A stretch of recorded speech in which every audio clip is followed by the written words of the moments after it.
From Action News, this is a breaking news report. Good morning. I'm Paige Kelton, joined by Catherine Varnum, and we have the worst news to tell you about tonight. A missing 8-year-old girl. Her name is Cherish Periwinkle. She was abducted from the Walmart on Lem Turner Road. Here is a look at Cherish. She was last seen wearing an orange shoulderless sundress with a fruit print on it, purple flip-flops, and a pink bandana. And she may be in the custody of this man that you're going to see on your screen right now. He is a registered sex offender, Donald Smith. These are surveillance pictures from inside the Walmart area on Lem Turner, where she was last seen and where the police believe he abducted her from. Right now, we do know he may be driving some kind of gray van, or white van, I should say, 1998 white Dodge 1500 van with a tag number of BCB K32. Police want you to be on the lookout right now for this van. It all happened around last night at the 12,000 block of Lem Turner Road. That's in Jacksonville, of course, right up near the Walmart there. And this is obviously, Paige, as you mentioned, the worst nightmare for parents hearing this morning. Absolutely, and even worse, Catherine and I have been doing some digging, and we have found this is not the first time. This is, in fact, the third time he has been involved with an incident with a child. He's an offender because of a case back in 1993. He kidnapped a minor. He was convicted of kidnapping a minor. In 2009, Catherine, what did you find about that latest case? There was actually a Callahan family. He was calling them, pretending to be a DCF worker and claiming that he needed to talk to this woman's little girl, saying that she had been raped. And ultimately he showed up, wanted to take the girl, her mother, her grandmother, all to McDonald's and give her a rape test. Luckily, though, he never showed up at the restaurant. Police were able to kind of swoop in. The mother was able to swoop in and prevent this child from having any contact with him. So Donald J. Smith, who lives in the San Jose area, has a history of going after children, and right now police believe this man has abducted an 8-year-old girl at the Lem Turner Walmart. This happened around 11 o'clock last night, so it has been hours and hours. Her family desperate for information. Right now we're joined by Dale Carson, a former FBI agent, and this is the worst possible scenario. This is a man who has a history of kidnapping children, Dale. A serious history, and an escalation through each one of the offenses that he's been charged. We see an increase in his intensity toward injury to children. So for the mother, our heart goes out to him. Obviously, it's a frightening situation. And now what we need to do is penetrate the market with the type of vehicle, the individual, get people in the community involved in a way that searches for that particular vehicle, because that's how we're going to locate him. We always know that the first couple hours are the most important. We're coming up on almost 12 hours here. Well, and of course, that's unfortunate. We were all asleep, most of us, when all of this was actually transpiring, and we can't absorb the information that we need in order to target this individual and find out where he is. But at least now, the information's getting out there, and we need to find this individual quickly. Don't try anything yourself. Obviously, contact local law enforcement and let them know what you know so that they can do everything they can to get her back in our custody. And this is really a plea to, he's lived here. Donald James Smith has lived in Jacksonville for a long time. He has friends here. He has he has people who know his cell phone, who know where he might be. It's really an appeal to folks who know that man right now to call police, to give them any information. That's right, and you can do it anonymously. You don't have to give your name or information in that regard. Just tell the police what you know and help them accelerate their effort to find this young girl. There are a lot of families, Dale, unfortunately, we have been through this scenario before. This is enough to shake up an entire community. We know it's frightening, but on the positive side, look, we know who he is. This is not a stranger abduction where somebody just simply drove through town and picked up a young child in a Walmart parking lot, which could easily happen.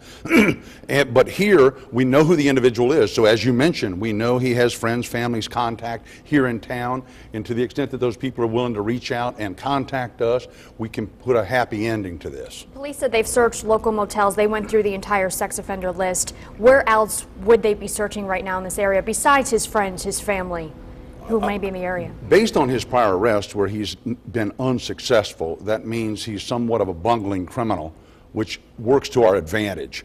it indicates that he's not all that sophisticated, although he is focused clearly on young girls. So what we hope now is that he makes a mistake, calls somebody, somebody knows that he's not doing something he ordinarily does on a Saturday, and we can locate him in that regard. But the key thing is to be aware. When you see a white van driving down the road, as when I drove to the studio today, look at the tag.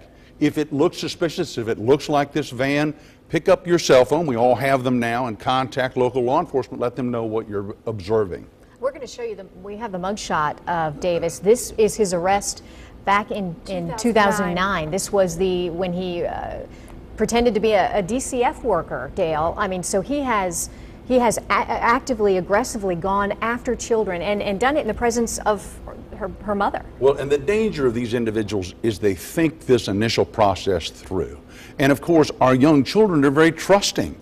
If someone says, I've lost my cat or my dog and could you please help me, they are more than willing to assist, and that's the danger for our young children.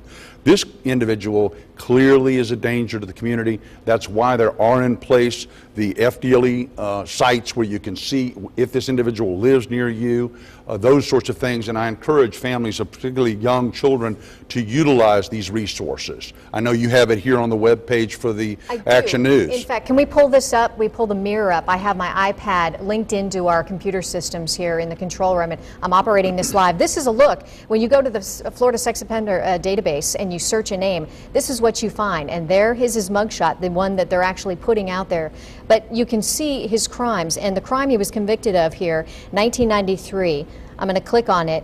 It is several statutes he was convicted of. It was he tried to lure little girls into his van that was filled with pornography. Okay, the webpage is, but just in terms of a resource, this database that Dale, you were talking about, this is where you can see someone's history. This doesn't necessarily mean someone's going to reoffend, but it is a tool that's useful to find who's living near you. Well, and dependent upon the initial charge of an individual, these individuals fixate on a certain age range. Modern medical science is not able to eliminate that desire from these individuals, and that's why there is in place the Jimmy Rice Act, which after they've served actual custodial confinement, as in prison, they can actually be confined to a civil restraint, and they're not let back out in the general population. This guy, obviously, we've talked about some of his priors. He was out on the streets. So was there some kind of drop in the criminal system at some point? I mean, it was twice now he was convicted of going That's a really good question. We don't know the answer to that question now. There's a lot of thought that they ought to be on ankle monitors, which are GPS connected, lets us know where they are constantly, but they've determined, particularly in Tampa and other areas, that they're not that effective, that there's no one actually watching the signal 24/7, so you don't know when they go places they're not supposed to be. Now, typically, under a sex offender restriction, he's not supposed to be in an area where there are children. So if he's around children, he's in violation of the probation. A simple violation of not reporting your address is a 5-year felony.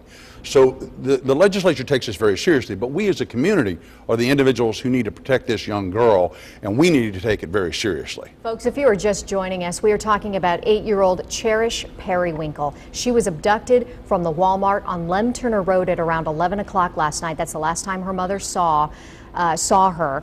Police believe she is with Donald James Smith. He is driving a 1998 white Dodge van with the Florida tag BCBK32. The little girl's mother saw this van driving away from the Walmart southbound on Lem Turner, and they haven't been seen since. That was at 11 o'clock last night. And police have been searching ever since. They said they went through local motels. They've checked all the sex offender registries in the list, and that's how they actually found this name, as he most resembled what this mother said she saw in that Walmart. Dale, let's talk. Dale Carson, former FBI agent, joining us. Let's talk about that process. It was pretty amazing they were able to identify this individual this quickly. They searched the offender database, and based on her description of the suspect, came up with this name. They showed her a picture, and she said, yes, that's him. It's all right there. The technology is available. But again, we need to get the penetration so that people know that individual is out there with this young girl. Georgia's close by. He could simply go over the state line. You get on I-95 and head north. So really the effort has to be of the individual community members to alert one another. Cell phone technology, you all have an alert system within your web page that would let us know that these things are happening. So as a group, we need to band together and try to locate this individual by contacting law enforcement if you know something about him. This community has a history of pulling together. We've had Summer Thompson, we've had 2009. Haley Cummings still missing. This community has a history of coming together, and if you know where that little girl is, if you know where Donald James Smith might be, you're asked to call 911 right away. Action News, Dale, you're going to stay with us, and we're going to continue to research more information. The more we research Donald Smith, the more we are finding, the more disturbing details we are finding. For parents. Stay with Action News, and for instant updates, be sure to go to actionnewsjax.com. We'll be back on the air with the latest information. Jackie was going to pull his prison. We now join this program already in progress. A colleague, Professor Petrie, invented microbiology.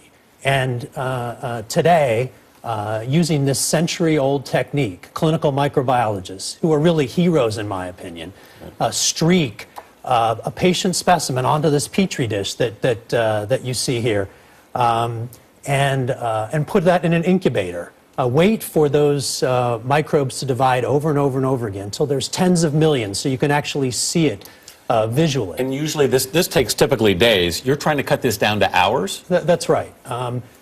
It takes 3 or 4 days, and by then, for these patients that are wrestling with these tough infections, many of them, unfortunately, are already gone. Mm-hmm. We are trying to cut it down to hours. We have to ask a guy who specializes in making hospitals safer what people can do if they're a patient in the hospital. Is there anything you can do to be proactive in the fight? Yeah, absolutely. I mean, I'm not a physician, but I can tell you I just had an infection, and I think the best ways are what the CDC recommends. Keep your hands clean. Get smart about antibiotics. Know the signs and symptoms of an infection. Absolutely, that's right. Lawrence Marin, thank you so much for your time. Thank you.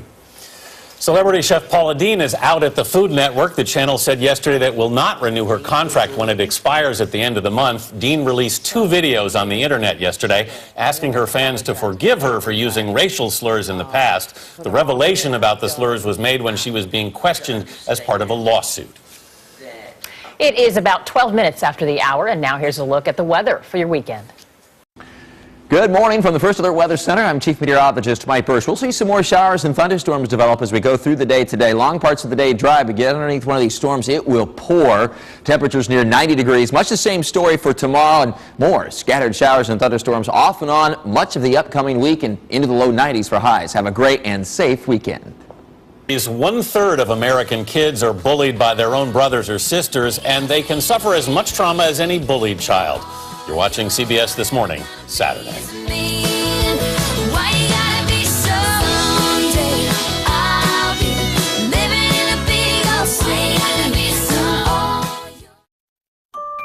Love. It's the most powerful thing on the planet. Love holds us in the beginning, comforts us as we grow old. Love is the reason you care. For all the things in your life that make life worth living. Sweet love of mine. You can make your home beautiful, but how do you make it last? Introducing Marquee, Behr's most advanced paint and primer technology ever. New Behr Marquee exterior paint achieves a higher degree of beauty protection. The tough nonstick surface resists dirt buildup. The advanced UV protection makes the color last longer. Behr makes the beauty yours to keep with new Behr Marquee, exclusively at the Home Depot. Good, better, Behr. When we made our commitment to the Gulf, BP had 2 big goals. Help the Gulf recover and learn from what happened so we could be a better, safer energy company. I've been with BP for 24 years. I was part of the team that helped deliver on our commitments to the Gulf, and I can tell you, safety is at the heart of everything we do. We've added cutting-edge safety equipment and technology, like a new deep water well cap and a state-of-the-art monitoring center where experts watch over all our drilling activity 24/7. And we're sharing what we've learned so we can all produce energy more safely. Safety is a vital part of BP's commitment to America and to the nearly 250,000 people who work with us here. We invest more in the U.S. than anywhere else in the world, over $55 billion here in the last 5 years, making BP America's largest energy investor. Our commitment has never been stronger.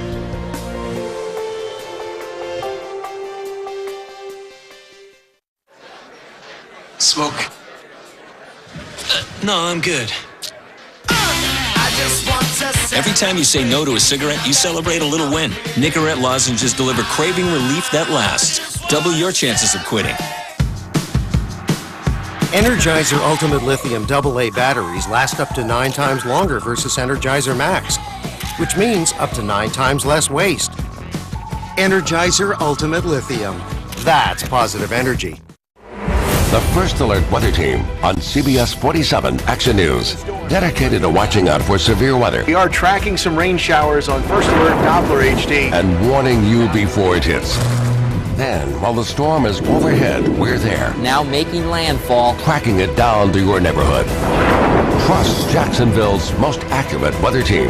Chief Meteorologist Mike Burish and the First Alert Weather Team. Accurate weather coverage you can count on.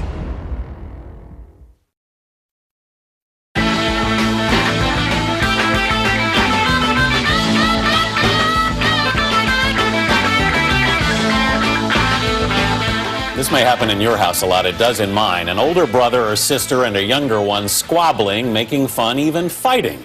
But when does such behavior become bullying? New research shows it's quite common, actually, and that sibling bullies can be as harmful as the schoolyard variety. Here with more on that is psychologist Dr. Jen Hartstein and Amy McCready, the founder of Positive Parenting Solutions and author of If I Have to Tell You One More Time. Good morning to both of you. Good morning. Good morning. Jen, let me start with you. This is the first major study on this, right? Yes. How important is it? This is really an amazing study. This isn't something we've really talked about before. And the numbers are pretty astounding, right? They interviewed from 1 to 17-year-old children, and 3,500 of them, and a third of them reported some episode of bullying between the siblings. That's a really distressing number, a third.